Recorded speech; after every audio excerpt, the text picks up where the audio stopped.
We hear so often you have to be in the right place at the right time. If you have ever wondered when the right time is for you, here is the answer. The most favorable time is when the balance between energy levels of the environment and the human is established. There are several platforms that can calculate the optimal time, but not personalized to a specific person, only to the situation.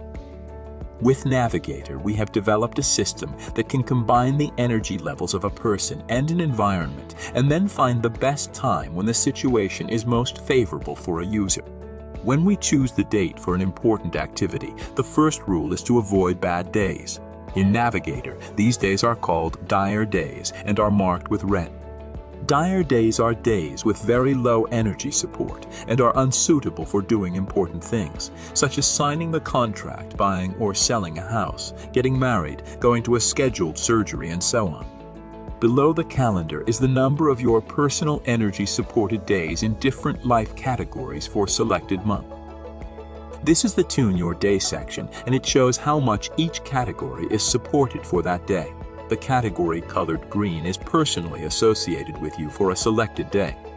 The section How You Should Act on This Day suggests the kind of energy with which you should approach people and situations on a given day.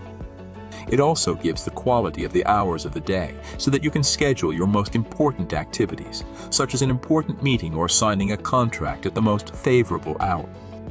Add Day Notes is another useful feature that allows you to down important tasks and reminders. After you add the text to the selected hour, the option to set a reminder will appear.